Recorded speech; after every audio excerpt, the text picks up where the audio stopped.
নমস্কার, চ্যানেল রূপা মুখার্জিতে আপনাদের সকলকে স্বাগত জানাই। WBCS প্রিলিমিনারি এক্সাম শেষ হয়েছে। এখন সকলেই রেজাল্টের অপেক্ষা করছেন এবং যারা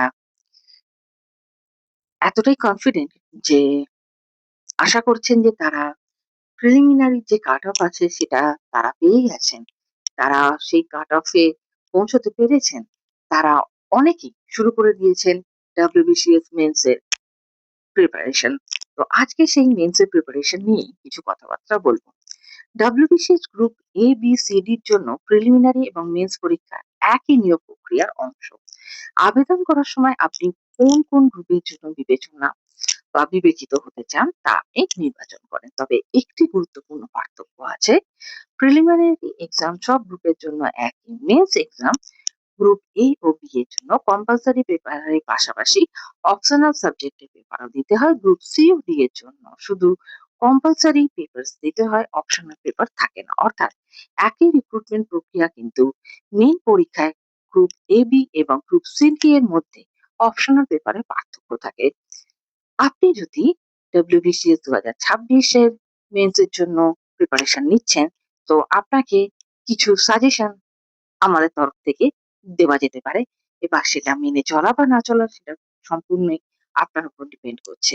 আসুন সবার প্রথমে আমরা একটু জেনে নিই যে মেন্স এর এক্সামের প্যাটার্ন কিরকম হয়। যারা একদম নতুন, এবছর প্রথমবার এক্সাম দিচ্ছেন বা আগামী দিনে দেওয়ার প্রিপারেশন করছেন তাদের জন্য বিশেষত। মেইন মানে মোট নম্বর হচ্ছে গ্রুপ এ তে ১৬০০, মানে ১,২০০ নাম্বার, অর্থাৎ ১২০০ compulsory plus ৪০০ optional. Group B তে ১৬০০, গ্রুপ সি তে মেনে ১২০০ এবং গ্রুপ ডি তে মেনে ১২০০। পার্সোনালিটি টেস্ট বা ইন্টারভিউর ক্ষেত্রে গ্রুপ এ তে ২০০ নম্বর, গ্রুপ বি তে ২০০ নম্বর, গ্রুপ সি তে ১৫০ নম্বর, গ্রুপ ডি তে ১০০ নম্বর। গ্রুপ এ ও বি প্রার্থীদের ৬টি কম্পালসারি এবং ২টি অপশনাল পেপার দিতেই হয়। অপশনাল পেপারের জন্য বাংলার ২টি বইয়ের আমি রিভিউ আপনাদের জন্য এই চ্যানেলে আপলোড করে দিয়েছি। আপনারা চাইলে অবশ্যই সেই ভিডিওটি দেখতে পারেন এবং সেই বই দুটি চাইলেই আপনারা কিন্তু ফলো করতে পারেন। এর জন্য আমি যে কোনো কমিশন পাবো বা কোনো ব্যাপার আছে এরকম কোনো ব্যাপার নেই। বই দুটি জাস্ট আমার নিজের ব্যক্তিগতভাবে ভালো লেগেছে তাই আমি আপনাদেরকে এটা রেফার করেছি। এবারে দেখুন, গ্রুপ সি ও ডি প্রার্থীদের জন্য ৬টি কম্পালসারি পেপার দিতে হয়, কোনো অপশনাল পেপার থাকে না। সিলেবাস আপনাকে লাইন বাই লাইন কিন্তু শেষ করতে হবে। যেমন বাংলা বা নেপালি বর্তমান নিয়ম অনুযায়ী, English general studies 1, general studies 2, constitution of India and Indian economy, arithmetic and reasoning. Group A আর বি হলে অপশনাল সাবজেক্ট গুলো থাকছে, দুটো পেপার। প্রতিদিন অ্যান্সার রাইটিং করুন। ৩ থেকে ৫টি ডেসক্রিপটিভ উত্তর প্রতিদিন আপনাকে লিখতেই হবে। আপনি যত ব্যস্ত থাকুন, আপনার শরীর অসুস্থ থাকুক, আপনার ইচ্ছে না হোক, আপনাকে এই লেখা প্র্যাকটিস করতেই হবে। ১৫০ থেকে ২৫০ শব্দের নির্দিষ্ট সময়ের মধ্যে লেখা অনুশীলন করুন।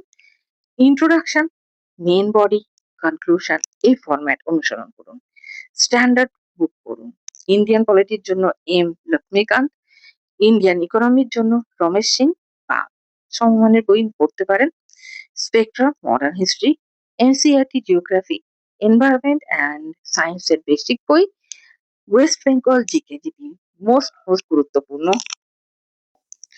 কারেন্ট অ্যাফেয়ার্স এর জন্য প্রতিদিন সংবাদপত্র পড়ুন। গুরুত্বপূর্ণ সরকারি রিপোর্ট, বাজেট, ইকোনমিক সার্ভে, আন্তর্জাতিক ঘটনা নোট করুন। প্রিভিয়াস ইয়ার কোয়েশ্চেন্স তো অবশ্যই আপনাকে করতে হবে। গত ১০ বছরের WBCS মেন্স এর প্রশ্ন সমাধান করুন। প্রশ্নের ধরন ও উত্তর লেখার কৌশল বুঝুন।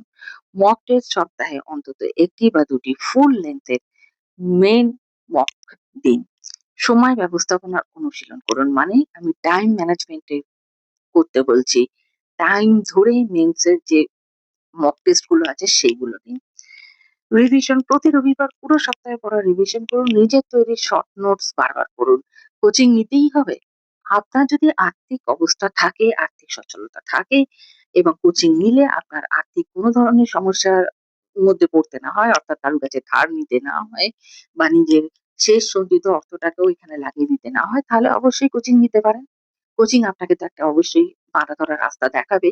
আপনাকে ধরে বেঁধে হলেও মক টেস্টটা দেওয়ার একটা অভ্যেস করিয়ে দেবে, যেটা ভীষণ ভালো ব্যাপার। আর যদি তা সম্ভব না হয়, সেলফ স্টাডি করুন। সেলফ স্টাডির চেয়ে সবথেকে ভালো কিছু আর হতেই পারে না। এবার একটা দৈনিক রুটিন আমি আপনাদের জন্য বলছি। ৮ থেকে ১০ ঘন্টা পড়াশোনার জন্য দিন।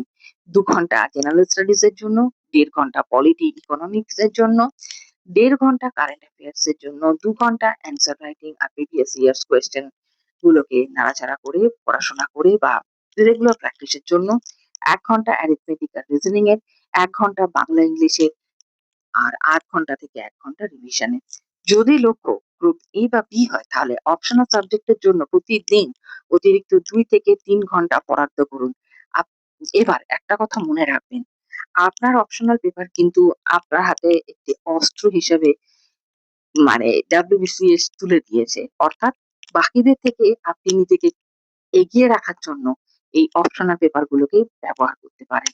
অপশনাল পেপারের উত্তর যত ভালো আপনি দিতে পারবেন, ততই আপনার কিন্তু চান্স বেড়ে যাবে। এটা আপনি সবসময় মনে রাখবেন। আজকের আলোচনা এখানেই শেষ করছি।